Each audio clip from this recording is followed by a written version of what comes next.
Eh bien, bonjour à tous. Alors aujourd'hui, je vais vous parler ce matin de cette merveille d'ingénierie cosmique qu'est l'être humain. Mais avant ça, j'aimerais faire un petit préambule pour vous dire que tout ce que je vais vous raconter, en fait, c'est le fruit de ce que la vie m'a fait vivre, des expériences de ma vie, des questions que je me suis posées, des recherches que j'ai faites, des études, des bouquins que j'ai lus, des séminaires que j'ai suivis et des réponses que j'ai apportées aux questions que je me posais tout au long de ma vie. Par contre, il y a une chose que je ne suis pas sûr, c'est que ce soit la vérité. Ça, j'en sais rien. Et je crois même que ça ne l'est pas, parce que la vérité, à mon sens, est beaucoup plus complexe que ce que je vais vous raconter. Mais enfin, c'est mes réponses. Et alors, j'aime bien cette phrase de Bouddha qui, avant sa mort, sur son lit de mort, disait à ses disciples, « Soyez toujours à vous-même votre propre flambeau ». Et je crois que c'est une très bonne chose. Je crois que les vérités, elles sont relatives à chacun de nous. Donc on doit chacun suivre son chemin, trouver sa vérité. Et ça ne sera jamais la vérité, mais ça en sera une qui nous aidera à vivre. Et je crois que le meilleur gourou, c'est la vie elle-même. Voilà. Alors Jean, pour moi, tout a Jean, commencé... juste avant de démarrer, voilà, à 10 ans le choc, une petite présentation d'une façon générale, une enfance en Algérie, tu vas nous en parler, ensuite une vie d'ingénieur, plusieurs En Suisse. au CERN, voilà, c'est intéressant parce que je pense Pas toute la vie. C'est un non, plan, mais l'expérience du CERN vaut le coup, mais tout démarre avec cette expérience à 10 voilà. ans. J'avais 10 ans, j'étais fils unique et je jouais dans mon jardin. Quand tout d'un coup, tétanisé, je m'arrête, mais c'était un truc qui me tombe sur la tête. J'avais l'impression d'exister à l'intérieur de moi. Et l'image qui m'est venue, c'est un scaphandrier. Vous savez, scaphandrier des années 50 avec des gros casques. Et ben, j'étais là, comme l'image que j'avais, c'est comme un nuage qui serait à l'intérieur de ce scaphandrier, mais en même temps à l'extérieur aussi. J'étais complètement dingue. Vous imaginez un enfant, et tout d'un coup, une sensation, je voyais deux ronds comme ça, et je voyais à travers, comme si j'étais dans le casque et que je voyais dehors, et puis j'étais en même temps dehors, je voyais dedans. Enfin, c'était complètement hallucinant. Et en fait, j'ai appris après, longtemps après, que c'était ce qu'on appelle une sortie du corps spontanée, mais je ne le savais pas à l'époque. Bon, donc j'ai rien dit, surtout à mes parents, parce que j'ai dit ils vont m'amener chez les psychiatres, donc je l'ai fermé. Bon. Deuxième expérience et deuxième questionnement qui m'est tombé dessus, c'est à l'âge de 15 ans. C'est au printemps, il faisait beau, c'était un week-end, et le lundi, on avait composition d'histoire au lycée. Et puis, il y avait les copains qui me téléphonaient, viens jouer au volley, etc. Et moi, je n'avais pas envie de réviser l'histoire. Et là, tout d'un coup, une petite voix arrive dans ma tête et me dit la guerre du Schleswig-Holstein. Je dis quoi? La guerre de quoi? Je n'avais jamais entendu ce mot-là. Alors je me précipite sur l'encyclopédie de mes parents. J'ouvre et je trouve effectivement une guerre inconnue entre la Prusse et l'Autriche au XVIIIe siècle. Alors je fais ni deux, je prends une double feuille, je mets mon nom, la date du lundi et je copie l'encyclopédie. Le lundi matin, j'arrive au lycée, vraiment tendu. Hein. J'ai dit si c'est pas ça, si la petite voix s'est trompée, je suis foutu, j'ai zéro. Le prof arrive, prend la craie. La guerre du Schleswig-Holstein, vous avez 2 heures. Waouh! Vous imaginez ce qui vous tombe sur la tête à ce moment-là, quand vous avez 15 ans? Elle vient d'où, cette petite voix? Et comment elle savait que c'était ça, la compo d'histoire? Je veux dire, c'est hallucinant, quoi. Bon, alors j'ai écrit comme un fou n'importe quoi pendant toute la séance. Et puis à la fin, j'ai changé les copies. Et, bon, j'ai eu 18, le prof m'a dit si je ne t'avais pas vu écrire pendant toute la séance, je t'aurais mis 0. Parce que j'aurais été sûr que tu avais copié. Et comme je t'ai vu écrire, ça va. Bon. 16 ans, l'année suivante, classe de seconde. Et là, on parle de l'atome. Et là, tout d'un coup, encore un truc qui me tombe dessus, c'est que quand on étudie l'atome avec son noyau, les protons, les neutrons, les électrons qui tournent autour, mais la question, c'est que toute relativité gardée, la distance entre un électron et le noyau, c'est proportion gardée, c'est la Terre à la Lune. Donc ça veut dire que, comme on est fait de molécules et d'atomes, on est à 99,9999% de vide. Donc on n'est rien. On est du rien. Alors ça a aussi beaucoup perturbé. Bon, le temps passe, je pars à l'école d'ingénieur, et là, cours de physique, génie atomique, physique quantique, etc. Et on apprend que l'énergie, l'univers est fait d'énergie, de matière et d'information. Ça, c'était un peu nouveau pour moi aussi. Et puis, je commence ma carrière, comme le disait Rémi tout à l'heure, au CERN, à Genève. Et le CERN, alors Centre mondial de la recherche scientifique, a été mon initiateur spirituel. C'est-à-dire que j'étais, comme tous les jeunes ingénieurs, évidemment, la première année, sur un appareil de physique à faire les 3-8. Et puis, évidemment, la nuit, on n'avait pas grand-chose à faire, à part surveiller les appareils. Et là, on discutait. Et il y avait aussi les physiciens qui surveillaient leurs appareils. Et j'ai découvert que les physiciens nucléaires étaient tous très, très branchés spiritualité, enfin beaucoup. Seulement, quand ils sont tout seuls, dès qu'ils sont deux, c'est fini, on n'en parle plus parce qu'il faut avoir des crédits quand même. Hein. Donc, j'ai eu des discussions avec eux assez extraordinaires. Et notamment, j'ai appris que, à l'époque, c'était une théorie qui courait dans les physiciens du CERN, c'était la théorie des cordes, qui expliquait en fait des dimensions autres que les dimensions de l'espace-temps, qui expliqueraient l'univers. Puis cette théorie des cordes, elle a évolué dans les années, jusqu'à c'est devenu la théorie des supercordes, et puis il y en a eu plusieurs. Et aujourd'hui, il y a une concentration qui se fait sur la théorie M, qui serait un peu l'aboutissement de toutes ces recherches, et qui fait un peu consensus dans le monde scientifique. La particularité de cette théorie, c'est que l'univers serait à 11 dimensions, et non pas les 4 que l'on connaît, les 3 dimensions géographiques et le temps, mais il y aurait encore 7 dimensions supplémentaires qui seraient vibratoires. Alors bon, on se pose toujours des questions, qu'est-ce que ça peut être? En plus, les physiciens expliquent que ces dimensions sont repliées sur elles-mêmes. C'est encore plus difficile à comprendre. Donc je ne vais pas rentrer dans un cours de physique, mais pour dire qu'en fait, cette théorie fait consensus. Pourquoi? Parce que mathématiquement, c'est la seule qui tient la route.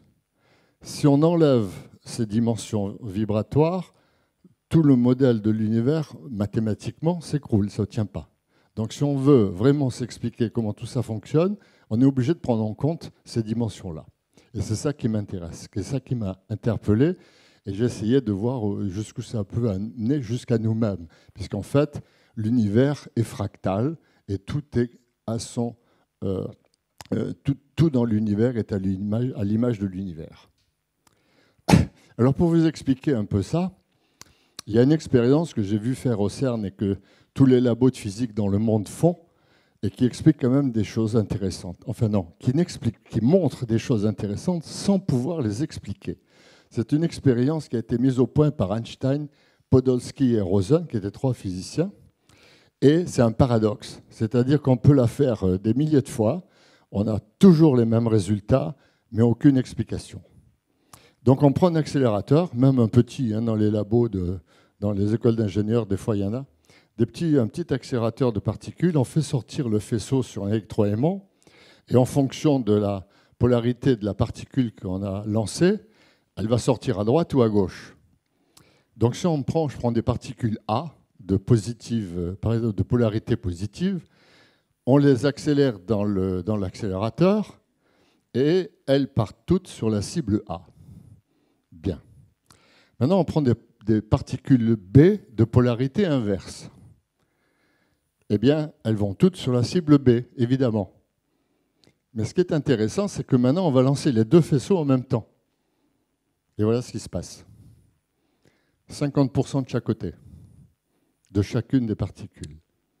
Donc comment expliquer que la moitié des particules A sont devenues des B et la moitié des B sont devenues des A? La seule explication, c'est de dire qu'elles ont parlé entre elles, il y a une communication qui s'est passée. Mais où? Comment? Et si c'était une information qui est passée, elle n'a pu passer qu'à une vitesse supérieure à la vitesse de la lumière, ou dans un espace, et c'est un peu la conclusion, où il n'y aurait pas de temps, donc où le temps n'existe pas. Et alors, en fait, voilà, c'est que le modèle auquel on arrive, c'est de dire on a l'espace-temps avec la matière dans laquelle on vit, une petite partie d'énergie qui est celle qui nous anime, par exemple, parce que si vous avez vu un mort un jour, vous allez le toucher, c'est comme un caillou, hein. Donc ça veut dire qu'il y a quand même une partie d'énergie qui est dans cet espace-là. Mais tout le reste est de l'autre côté, et ça représente quand même 95%. Et dans l'univers, c'est comme ça.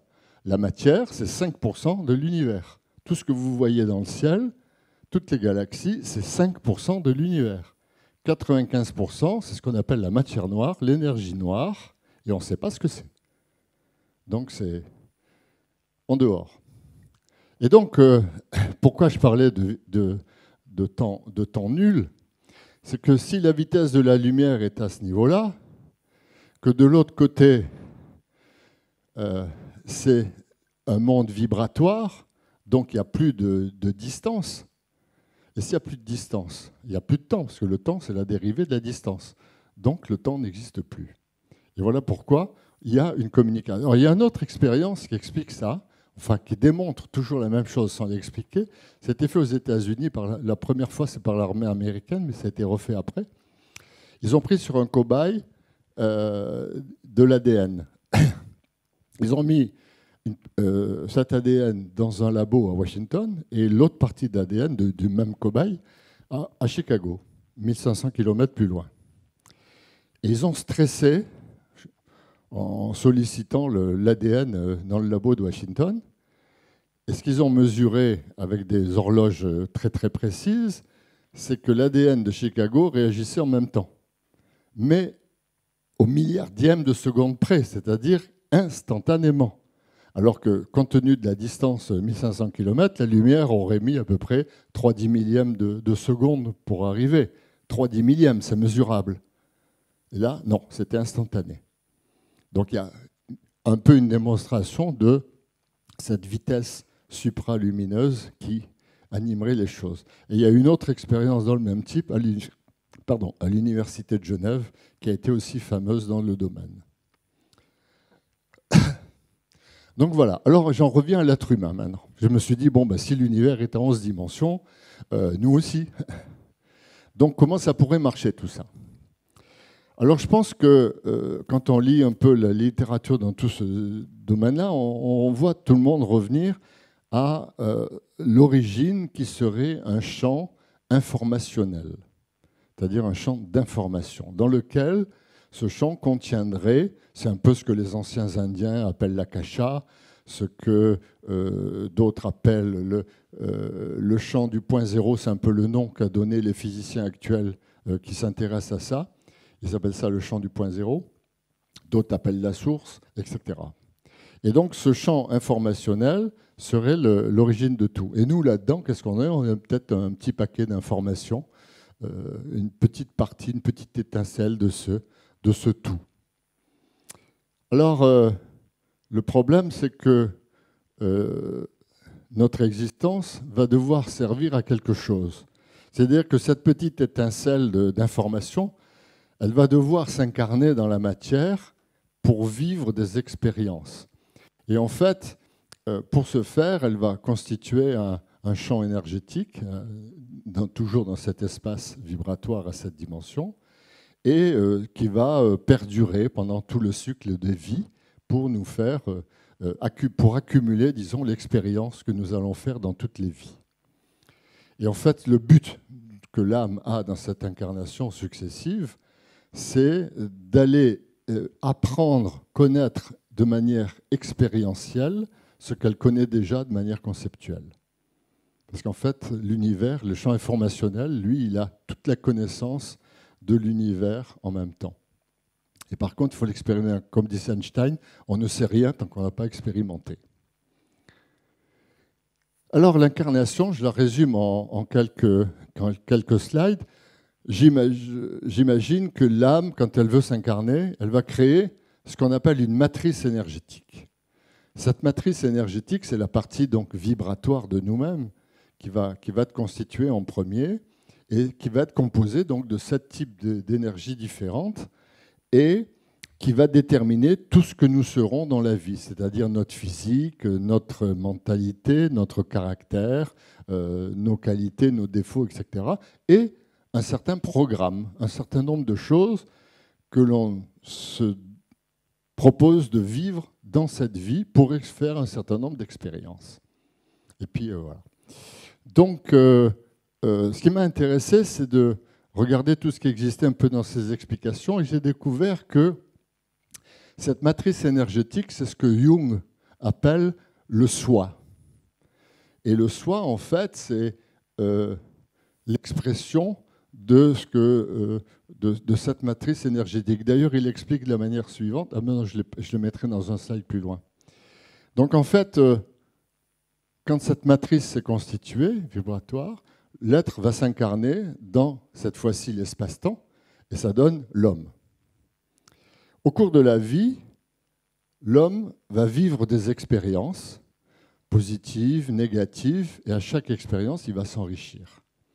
Il va s'enrichir, ça va quelque part bonifier cette matrice énergétique au fur et à mesure des expériences qu'il va vivre.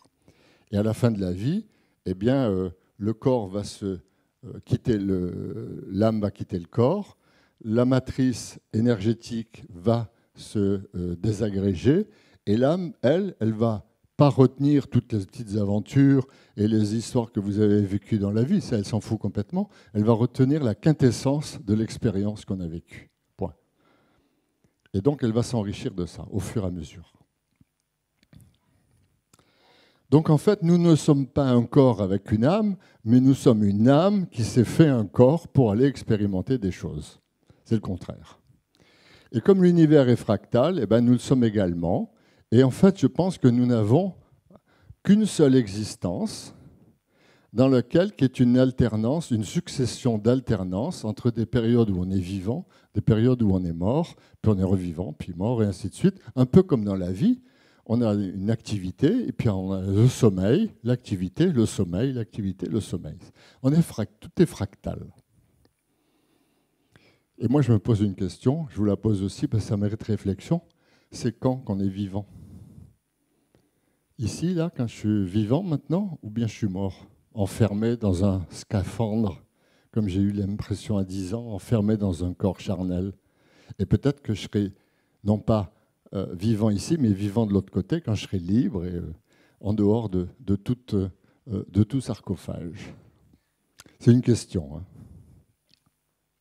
Alors aujourd'hui, on a vu donc que le corps charnel était constitué, n'était pas tout seul, mais était aussi auquel était adjoint un corps énergétique, cette dimension. Donc tout ce qui est intéressant maintenant, c'est de dire, bon, alors comment ça fonctionne ce corps énergétique et comment en fait, parce qu'on a l'habitude de son corps physique, mais le corps énergétique, on ne sait pas. Donc on va un peu regarder ça. Et alors là-dessus, il y a 3 choses qui m'intéressent, c'est de faire la synthèse entre 3 approches complètement différentes et même qui n'ont rien à voir les unes avec les autres.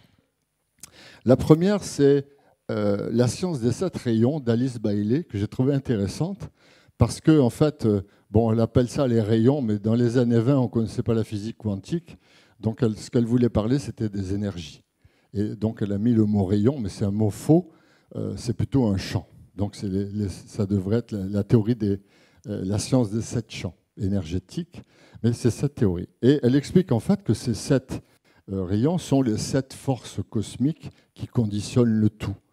Donc en fait, les 7 dimensions vibratoires dont je parlais tout à l'heure. Et chez Jung, on a la même chose dans la psychologie analytique. Lui aussi parle de forces cosmiques qui conditionnent cette partie énergétique de notre tout. Et là, on retrouve aussi la 3e approche, c'est la théorie de mes physiciens, la théorie M, où on retrouve l'univers en 11 dimensions. Donc disons, il y a les 3 approches se corroborent les unes avec les autres, et c'est ça qui m'a intéressé. Alors, si je fais le lien entre justement la théorie des 7 rayons et Jung, Jung a dit le soi est la donnée existant a priori dont naît le moi. Donc ça rejoint bien ce que je disais tout à l'heure, la matrice énergétique qui crée le corps charnel. Donc c'est vraiment le soi et la matrice énergétique, où le soi est une entité surordonnée au moi. Là aussi, on rejoint exactement la définition. Et donc l'âme est une entité en relation avec la divinité. C'est ce que je disais tout à l'heure, l'âme est en relation avec le champ informationnel. Quant à la théorie âme, eh ben c'est pareil. Pour ceux qui ont fait des maths, j'ai essayé de représenter ça avec une équation matricielle complexe, c'est-à-dire qu'il y a l'univers, la première matrice, c'est l'espace-temps, à 4 dimensions, et la seconde, la partie imaginaire du nombre complexe, c'est les 7 dimensions de la vibratoire. Alors, comme je suis curieux, j'ai dit, tiens, je vais essayer de... Parce que c'est bien 4 dimensions, 7 dimensions, se représenter ça, c'est compliqué. Alors, souvent, on me pose la question, on me dit, mais c'est quoi un champ vibratoire à 7 dimensions? Alors, je dis, ben, vous le connaissez tous. Quand vous êtes au concert, ou quand vous écoutez un bon disque chez vous, vous êtes dans un espace vibratoire à 7 dimensions. Parce que la musique, c'est 7 dimensions. Et vous retrouvez ça partout. Vous retrouvez ça dans toutes les religions. Si vous prenez, par exemple, dans le judaïsme, le fameux candélabre à 7 branches, il symbolise les 7 sons primordiaux.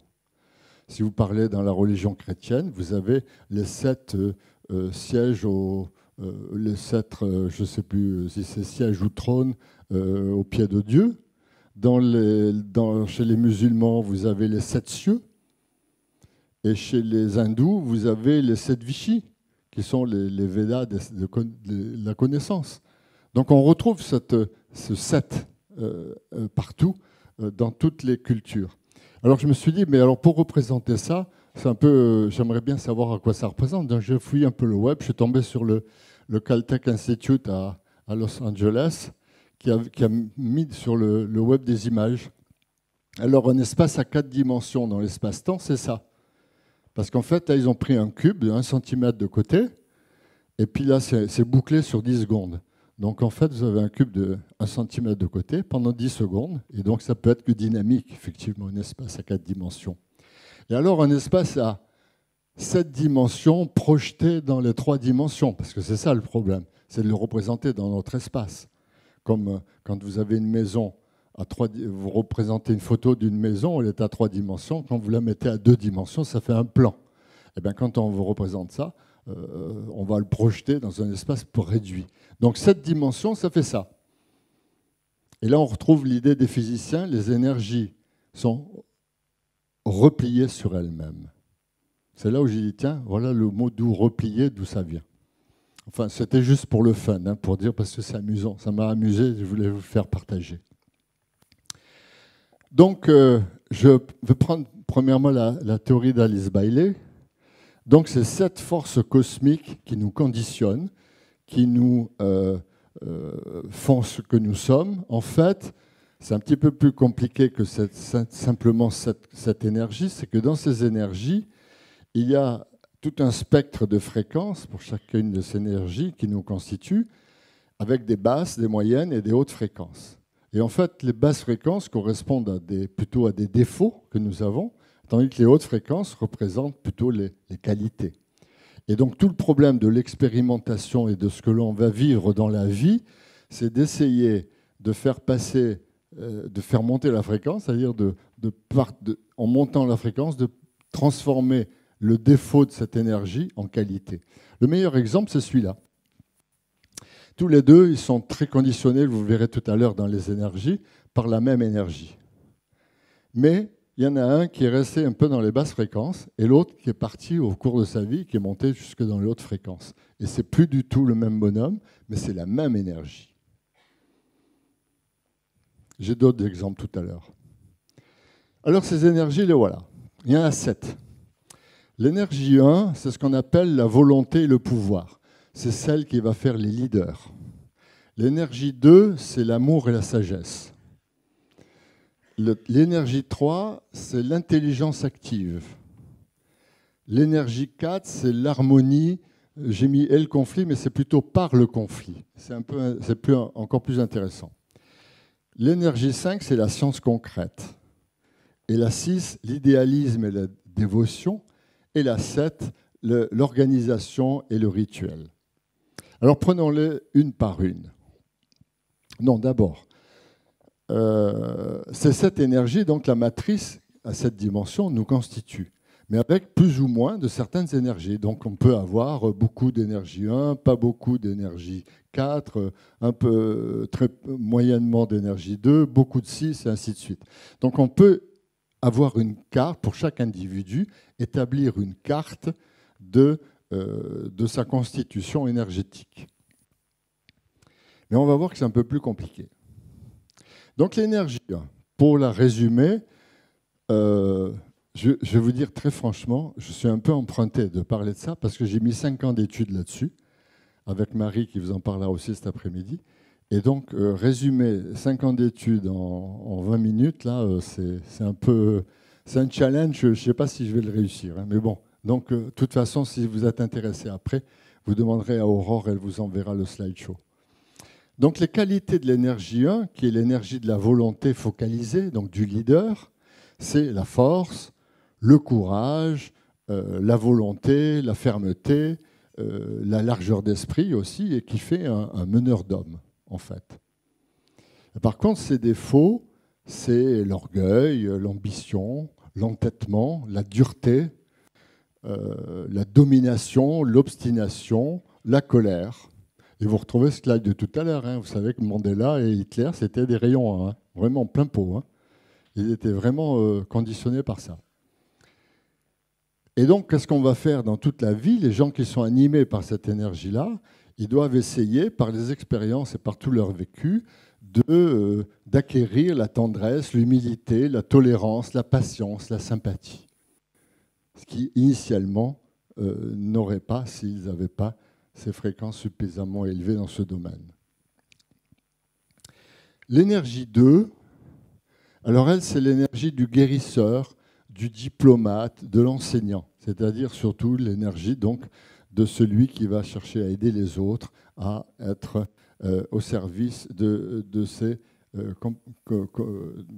autres humains. Donc ces qualités, c'est l'amour, le calme, la patience, la fidélité, l'empathie, l'altruisme, l'intuition et aussi l'endurance. Tandis que ces défauts, eh bien, ça va être la froideur, le mépris, se laisser absorber par les études. Vous savez, les gens il faut toujours qu'ils fassent des études. Et donc, c'est un des défauts du rayon 2. L'indifférence, l'attachement aussi. Et donc, ils vont essayer, pendant la vie, on va leur soumettre des expériences pour leur apprendre la compassion, pour leur faire découvrir le désintéressement et surtout l'amour inconditionnel. Que l'amour, ce n'est pas un truc, je te donne ça pour recevoir ça. C'est vraiment quelque chose d'un peu plus noble. Ça va? L'énergie 3, l'intelligence en action, la créativité. Donc en fait, les gens d'énergie 3, ce sont des gens qui sont très créatifs. Et leur défaut, c'est souvent de l'être trop. C'est-à-dire qu'ils entreprennent 3 ou 4 projets en même temps, puis ils aboutissent à aucun. Ça, c'est le défaut. Par contre, l'avantage, la qualité, c'est d'avoir un intellect clair, très concentré sur ce qu'on fait, de comprendre des questions complexes, abstraites. Et par contre, le défaut, c'est la dispersion, comme je disais tout à l'heure, de se disperser sur tellement de choses qu'on n'aboutit à rien. C'est aussi l'orgueil, la froideur, l'isolement, l'égoïsme ou la critique d'autrui, qui est un petit peu le gros défaut des rayons 3. Et ce qu'il faut acquérir, eh bien, ça va être la tolérance, la précision, le bon sens, la persévérance, etc. Le rayon 4, lui, l'énergie 4, est celle de la dualité et du conflit de l'artiste. En fait, c'est une énergie qui est très complexe parce qu'en fait, elle pousse l'être humain à rechercher une harmonie par des conflits successifs. Et donc, ces qualités vont être la vivacité de perception, la créativité artistique, le courage, la générosité, mais ces défauts, c'est le tourment, l'imprécision, les passions, l'indolence et l'extravagance. C'est pour ça que les artistes qui sont de merveilleux créateurs sont souvent un peu extravagants, un peu parfois indolents ou animés de fortes passions. Hein, le plus bel exemple d'énergie 4, c'est des gens comme Picasso, c'est des gens comme Van Gogh qui en arrivent à se couper l'oreille, c'est des gens qui sont vraiment sujets à des conflits intérieurs très forts. Et donc, la vie doit les amener à gagner en sérénité, en contrôle de soi et en confiance. L'énergie 5, c'est celle du technicien, de l'ingénieur, du scientifique, c'est-à-dire c'est une énergie qui va nous pousser à découper les choses en petits bouts et à essayer de comprendre le tout en essayant de comprendre chacun des bouts. Hein, donc on va démonter une voiture, on va essayer de comprendre comment marche une voiture en commençant par les roues, les pneus, le châssis, le moteur, et on cherche à comprendre tout ça pour comprendre comment marche la voiture. Un bon exemple aussi, c'est la médecine actuelle, par exemple. C'est tout à fait une médecine d'énergie 5, comme tu disais tout à l'heure sur les quelques exemples que tu donnais, où vous êtes malade, vous avez mal à l'estomac, on va soigner l'estomac. Mais on ne va pas chercher que en fait, votre mal à l'estomac il vient d'un problème psychologique, que vous êtes en conflit avec quelqu'un quelque part et qu'en fait, ça n'a rien à voir avec l'estomac. Et donc, ça, typiquement, de cette énergie-là. Donc, la défaut, c'est l'étroitesse d'esprit, le préjugé, le manque de respect et la critique, très dur. Par contre, les qualités, ça va être la précision, la persévérance, le bon sens, la justice sans défaillance et l'indépendance et la droiture. Donc, en fait, pour quelqu'un animé de cette énergie, ça va être de gagner, surtout en vue d'ensemble. D'essayer d'arrêter de voir les petits morceaux, mais d'essayer de comprendre le tout et de voir comment ce tout fonctionne et pas simplement par la succession, par l'addition de tous les parties. L'énergie 6, c'est l'énergie de la dévotion, de l'idéalisme, c'est l'énergie des grands mystiques.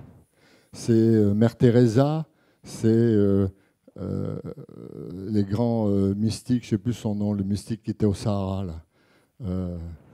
De Foucault, le père de Foucault, d'accord, etc. C'est vraiment des gens qui sont animés par cette énergie-là, qui les conduit à la dévotion, au sacrifice de soi, à la unité d'intention, à l'amour, à la tendresse, etc. Par contre, le défaut, c'est que ça peut tourner en amour égoïste et jaloux, en sectarisme. Les sectes, par exemple, c'est quelque chose de typiquement d'énergie 6, mais en basse vibration, de préjugés, de violence et même de colère. Et donc, tout le boulot pour ces gens-là, c'est d'acquérir la tolérance, la sérénité, l'équilibre, le bon sens, etc. L'énergie 7, c'est l'énergie de l'organisation, du rituel et de l'harmonie. C'est typiquement, les gens animés par cette énergie, c'est des gens qui ont besoin de rituels. Vous savez, qui font vraiment, chaque chose doit être à sa place, doit se faire au même moment. Tous les jours, on se lève, on fait ceci, on fait cela, et on ne change pas. C'est vraiment, il faut besoin d'un rituel pour pouvoir être harmonieux, pour se sentir bien. Ils ont besoin de cette harmonie-là. Alors c'est typiquement ça. Donc les qualités, c'est la capacité d'organisation, évidemment. C'est le soin dans les détails, la courtoisie, le courage, la persévérance. Par contre, les défauts, c'est le formalisme, la bigoterie. C'est typiquement les gens qui sont enfermés dans des croyances très fermées. Le besoin de rituel, l'étroitesse d'esprit et le jugement superficiel. Et donc, ce qu'il faut acquérir, c'est la tolérance, l'humilité, élargir l'esprit surtout et acquérir la gentillesse. Voilà pour les 7 énergies. Et donc, tout le travail qu'on va devoir faire dans la vie, ça va être de faire diminuer les défauts de chacune de ces énergies.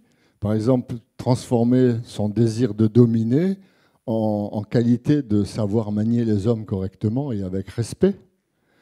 Le défaut d'indifférence d'un rayon 2, ça va être d'acquérir la compassion. L'orgueil intellectuel de quelqu'un qui a une énergie 3, eh bien, ça va être d'acquérir un intellect clairvoyant et puis d'aller au bout de ses projets. Pour une énergie 4, de transformer ses passions et ses extravagances en équilibre mental et moral. Pour une énergie 5, c'est de transformer son étroitesse d'esprit en largesse d'esprit, évidemment. Pour un sectaire d'énergie 6 ou plein de préjugés, ben c'est d'acquérir la tolérance et le bon sens. Et pour une énergie 7 qui a des jugements superficiels, c'est d'acquérir l'humilité et la gentillesse. Et la grande complexité dans tout ça, évidemment, c'est que nous avons chacun les 7 dimensions à différents degrés. On a toutes les 7 dimensions, plus ou moins, un peu plus, un peu moins de chacune d'elles, en défaut ou en qualité. Donc c'est quand même une matrice assez compliquée. Hein. Mais elle est encore plus compliquée que ça. On va voir tout à l'heure. Alors quelques exemples donc de travail sur soi, de qu'est-ce que ça peut donner comme résultat quand on accumule toutes ces expériences de la vie et qu'on arrive à changer. Tout à l'heure, je parlais de Nelson Mandela, c'est le premier exemple. Énergie 1. Nelson Mandela, dans sa jeunesse, est un militant fervent qui était pour le terrorisme. Il voulait changer l'apartheid en Afrique du Sud par le terrorisme. Et puis, il a été mis en prison pendant 26 ans, et là, il a réfléchi, il est devenu philosophe, un penseur, et à la fin de sa vie, quand il est, enfin pas à la fin de sa vie, à la fin de la prison, des 26 ans, quand il est sorti de prison, c'était un sage qui était le premier président noir de l'Afrique du Sud. Et alors que l'humanité, toute la planète entière, on s'attendait à un bain de sang en Afrique du Sud suite à la fin de l'apartheid, et bien lui, il a réussi à ce que ça se passe dans la tranquillité, avec les fameuses commissions Vérité et Réconciliation, qui ont permis d'éviter le bain de sang, d'éviter les vengeances qu'on imaginait. Et ça a été le grand succès de Mandela dans son pays. Un autre exemple dans l'énergie 4, c'est Angelina Jolie. Quand elle était jeune, elle était extravagante et elle était victime d'addictions multiples. Donc victime de passions délirantes, etc. Et avec le temps, elle est devenue d'abord une maman extraordinaire en adoptant beaucoup d'enfants et surtout en devenant une humaniste qui s'est mise au service du HCR pour les réfugiés et qui fait un sacré boulot actuellement. Donc là aussi, on voit le passage complètement de quelqu'un qui part de vraiment très bas et qui arrive très haut.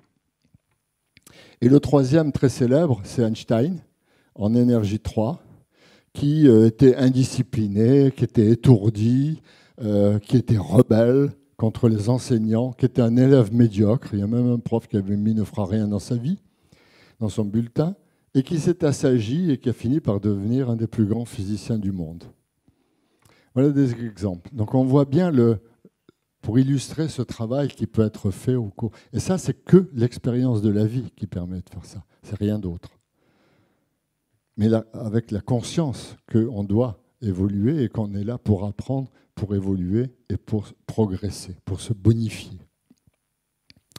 Alors je disais, c'est plus compliqué. Pourquoi ? Parce qu'on a une matrice vibratoire qui nous conditionne à cette dimension vibratoire, mais il y a aussi des niveaux. C'est-à-dire qu'en fait, on n'a pas qu'une de matrice, on en a plusieurs, un peu comme des poupées gigognes.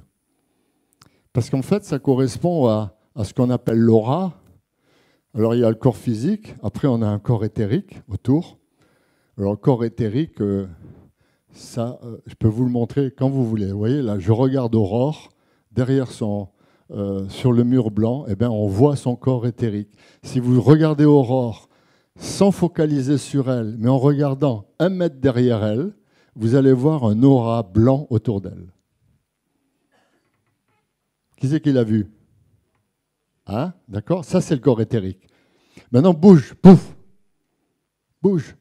Voilà. Vous voyez, regardez comme il met un bout de temps pour la rejoindre. Vous avez vu? Ce n'est pas instantané. Hein? Le corps énergétique vient lentement rejoindre le corps qui a bougé. Donc ça, vous allez dans votre salle de bain, vous mettez une bougie par terre, vous fermez la lumière, vous mettez devant la glace, vous vocalisez 1 mètre derrière vous et vous allez voir votre corps éthérique. Alors les gens qui sont très doués, qui ont un niveau de conscience beaucoup plus élevé, eux, ils voient l'aura, ils voient les couleurs tout autour, hein, comme ça. Mais évidemment, moi, ça m'est arrivé 2 fois de voir des couleurs. Une fois, j'étais chez mon ami Marc, qui va vous parler cet après-midi, et puis on discutait, etc. On était en plein délire intellectuel, et tout d'un coup, j'ai vu son aura qui était vert autour de lui. Et puis une autre fois, c'était en Thaïlande, j'étais en vacances, et j'ai regardé le coucher de soleil, et puis devant moi, il y avait un monsieur qui était dans une chaise longue, et j'étais tellement concentré sur le ciel que tout d'un coup, autour de lui, j'ai vu son aura. Mais c'est les 2 seules fois de ma vie où ça m'est arrivé. Alors voilà, on est comme des poupées gigognes, ces corps énergétiques, ces matrices énergétiques sont comme des matrices gigognes, d'accord, avec le corps éthérique, le corps astral, qui est le corps émotionnel, le corps mental, qui est notre computer qui nous fait avoir beaucoup d'idées, et puis l'âme, qui est le corps spirituel ou causal. Alors après, il y en a 2 autres, paraît-il. Je les ai mis entre parenthèses parce que moi, je n'ai pas été jusque-là. Hein, donc je ne peux pas vous en parler, je ne sais pas ce que c'est. Mais il paraît qu'il y en a d'autres. Donc voilà, on reste là. Donc ça veut dire quoi, ces corps? Donc ces couches, ces matrices gigognes. Ça veut dire qu'en fait, ça va permettre de connecter le corps énergétique, les 7 dimensions de tous ces corps énergétiques gigognes, avec le corps humain. Et donc, on a plusieurs interfaces qui permettent de passer l'énergie de l'un dans l'autre. On a d'abord les chakras, qui sont ces espèces d'entonnoirs, qui sont des vortex vibratoires, qui permettent à l'énergie de rentrer dans le corps physique, de venir alimenter le corps physique. Et en fait, ce qui est intéressant, c'est que chacun des 7 chakras est en corrélation, interfacé avec une glande endocrine.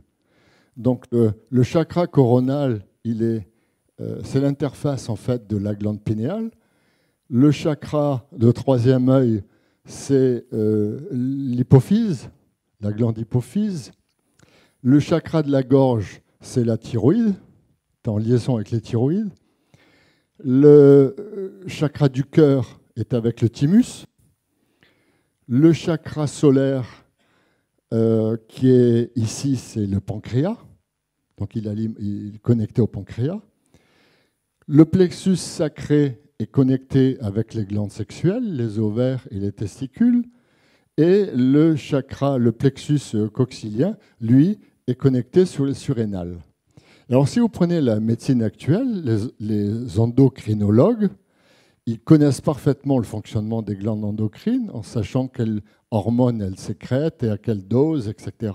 Quand vous êtes diabétique, vous avez un pancréas qui ne marche pas, on sait la dose comment s'appelle le médicament? L'insuline. L'insuline qu'il faut prendre, mais ils ne savent pas pourquoi. Pourquoi la glande fonctionne mal ou fonctionne bien, etc. Ça, ce n'est pas connu. Parce qu'en fait, pour apprendre et comprendre ça, il faudrait prendre en compte ce qui vient des chakras, donc de l'énergie. Parce qu'en fait, je suis absolument convaincu que l'être humain a été conçu, dans cette merveille d'ingénierie qu'il est, a été conçu pour ne jamais être malade.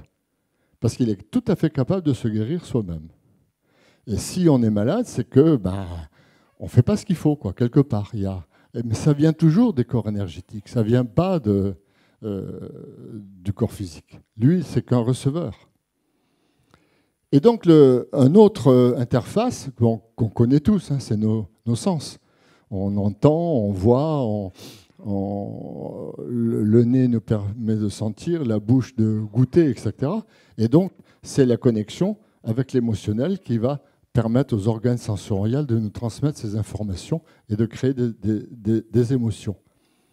Puis, sur le plan mental, eh bien, le mental abstrait, c'est notre cerveau droit, la connexion. Et le mental concret, c'est le cerveau gauche. Marie vous en parlera mieux que moi cet après-midi avec les hémisphères du cerveau. Alors le problème, c'est que j'ai représenté en haut une tête avec son aura, ses différentes couches, parce que en fait, la matrice énergétique dont je parlais, elle va varier selon la couche. Quand on prend la personnalité, par exemple, on va avoir, mettons, cette carte-là des 7 énergies. Dans sa personnalité, il va avoir beaucoup de 7, beaucoup de 3, et puis très peu de 4, par exemple.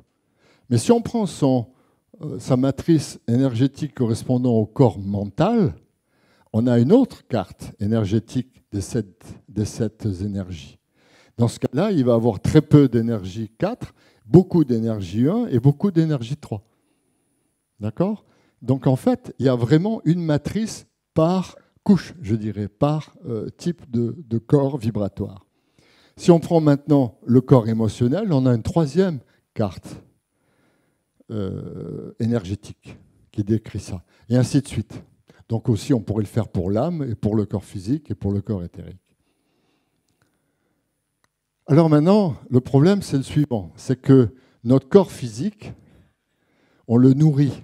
Il faut le nourrir tous les jours, lui donner à manger, à boire, etc., l'entretenir. Mais le corps énergétique, il a aussi besoin d'être nourri. Alors pour se nourrir, il y a 2 manières. Il y a les voleurs, et puis ceux qui vont s'alimenter à la source. Alors les voleurs, c'est la majorité quand même. Hein. Alors c'est-à-dire que pour prendre de l'énergie, pour s'alimenter en énergie, ils vont la prendre aux autres. Alors c'est les intimidateurs, vous savez, les gens qui sont « Oui, enfin, toi, ce que tu fais, c'est vraiment pas intéressant, ouais, parce que moi, tu vois, par son, ceci, cela, etc. » C'est vraiment ces gens-là qui vont vous intimider en permanence pour bouffer, sucer votre énergie. Les interrogateurs qui sont toujours à vous poser des questions, etc. Et plus ils vous emmerdent, et plus ils pompent l'énergie. Les pires, c'est les pervers narcissiques. Alors ça, c'est terrible, parce qu'alors eux, ils sont super doués pour ça. Super doués. C'est ce que j'appelle des vampires énergétiques de la pire espèce. Les plaintifs, ça veut dire « Oui, moi, j'ai pas de chance, j'ai jamais réussi dans la vie, personne m'a aidé, etc. » Et vas-y, qu'on est là, les soutenir, etc. Et ils sucent, et ils sucent. Il y en a plein comme ça. Vous en connaissez certainement beaucoup autour de vous. Et puis, bon, ben, il y a les plus sages qui disent « Ok, l'univers est plein d'énergie, il suffit de la chercher là-bas. Donc voilà, on va méditer, on va faire ce qu'il faut et on va aller chercher l'énergie là où elle est. Et on n'en met personne. Surtout, on ne va pas la prendre chez les autres. Au contraire, on va leur donner volontairement, sans qu'ils viennent la pomper. » Alors après, ce qui est intéressant, et ça sera l'objet de la conférence de Marie cet après-midi, c'est de voir comment on peut travailler avec tous ces corps énergétiques et comment on peut, quelles sont les méthodes et les outils qui permettent de s'en servir. Parce qu'en fait, ils sont tous interreliés. Et on peut très bien avoir des phénomènes de transformation, voire de guérison, en utilisant le corps mental sur le corps émotionnel ou l'émotionnel sur le physique ou vice-versa, l'émotionnel sur le mental, et ainsi de suite. Donc il y a une grosse interrelation entre tous ces corps qui permet vraiment d'apprendre un peu à s'en occuper et à faire en sorte qu'ils soient qu'ils fonctionnent correctement. Mais ça, je laisse le soin à Marie de vous en parler. Elle le fait beaucoup mieux que moi, avec beaucoup plus de compétences. Par contre, ce qui est intéressant, c'est ça, c'est que toutes ces interrelations se font toujours sur le regard bienveillant, le constant regard bienveillant de l'âme. Donc ça veut dire que vraiment, on est toujours béni, on a toujours quelqu'un qui nous accompagne et qui est avec nous, etc.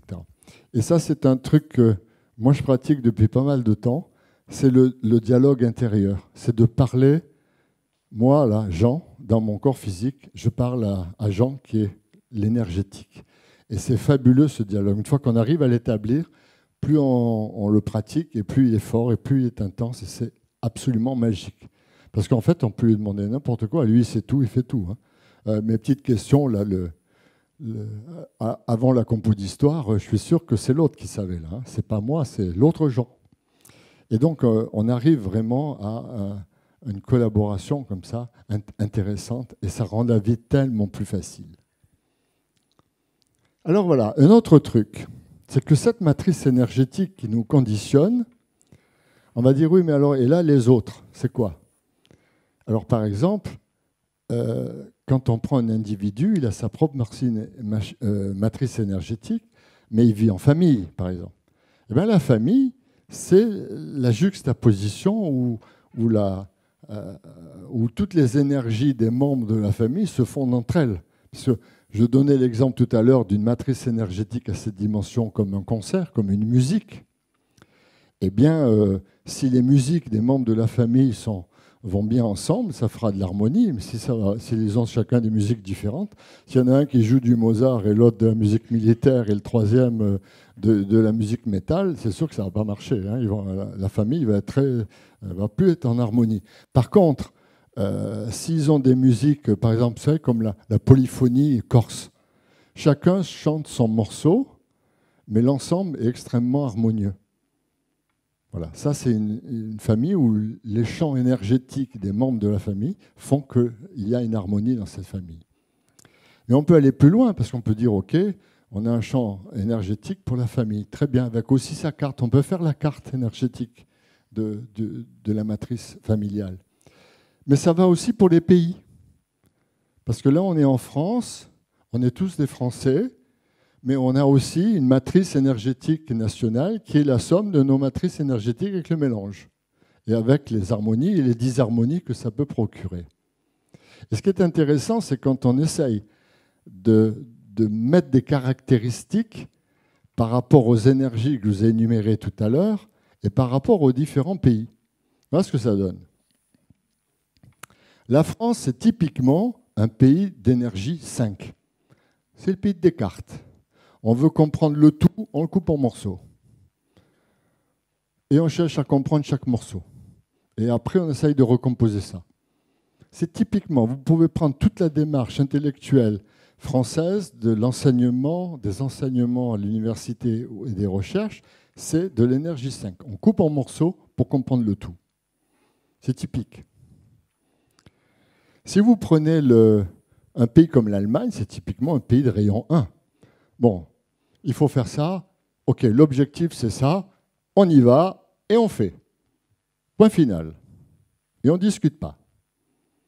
Et ça marche. C'est leur méthode, c'est leur énergie. Et on ne peut pas dire le contraire, que ce n'est pas vrai. Je veux dire, ils sont vraiment comme ça. Moi, j'ai travaillé beaucoup avec eux. Et ils fonctionnent comme ça. On définit l'objectif et on y va. Il peut se passer n'importe quoi, mais on l'atteint. L'énergie 2, la Suède. Le pays de la social-démocratie, où les riches acceptent de payer plus d'impôts pour que les pauvres soient moins pauvres. C'est vraiment de la sagesse, c'est vraiment de l'abnégation. C'est typiquement du rayon 2, de l'énergie 2. La Grèce, énergie 3. On en a eu un bel exemple toutes ces dernières années.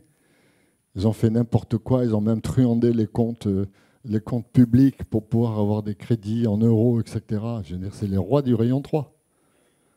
Il y a un autre peuple qui est dans le monde en énergie 3, c'est les Indiens. L'Inde aussi, c'est un pays de cette énergie-là. L'Italie, c'est typiquement le pays des artistes. Hein. C'est l'harmonie par le conflit. On en a un superbe exemple en ce moment avec leurs dernières élections. Ils sont en plein énergie 4 là, en ce moment. Vraiment, le problème est complètement insolvable avec les résultats des élections qu'ils ont eues. Mais c'est typiquement leur état d'esprit, leur façon d'être. L'énergie par le conflit, l'harmonie par le conflit. Et ça a été le pays des grands artistes. Hein. Léonard de Vinci, et j'en passe, et des meilleurs. La Russie, dévotion. Vous vous rendez compte, 70 ans de communisme, à croire Staline, à croire Lénine, à croire tout ça, de ne pas voir le goulag, de ne pas voir le truc. Il faut être complètement idéaliste. Et c'est effectivement l'énergie dominante de ce pays-là. Et aujourd'hui, ils n'ont plus de communisme, ils sont toujours dans la dévotion. Il y a Poutine, puis il y a surtout, ils sont revenus à l'orthodoxie, à à l'église russe, etc. Et ils sont encore dans la dévotion. Et puis le 7, moi j'ai vécu 50 ans en Suisse. C'est typiquement un pays d'énergie 7, parce qu'il faut que les choses soient bien organisées, comme on dit là-bas. D'accord ? Et puis il faut que les trains soient à l'heure. Et donc c'est vraiment le pays du rituel. On fait les choses une après l'autre. Et puis tout marche bien et tout est bien organisé. C'est vraiment... Et donc vous voyez bien que se constituent des matrices de groupes comme ça qui sont quand même symptomatiques des différents groupes humains. Voilà, je crois que j'ai à peu près fini, mais je voudrais finir par cette phrase-là, parce que c'est la plus belle définition du sens de la vie que j'ai trouvée. Ce n'est pas un grand philosophe, ce n'est pas un grand humaniste, c'est un aborigène. Nous sommes tous des visiteurs à ce moment et à cet endroit. Nous sommes juste de passage. Notre but ici est d'observer, de grandir, d'apprendre, d'aimer, puis nous retournons chez nous. J'adore cette phrase. Et si ça vous intéresse, eh bien voilà, j'ai écrit un bouquin. Malheureusement, on avait prévu qu'il y en aurait deux, mais Rémi a été victime des grèves. Il a mis ça au train à la poste et le colis est dans un train quelque part bloqué. Donc, de toute façon, si ça vous intéresse, sur le site de l'Observatoire du Réel, il est en vente, ainsi que la vidéo aussi, et puis aussi sur thebookedition.com. Voilà, je vous remercie de votre attention. Okay. Et maintenant, j'aimerais répondre à vos questions.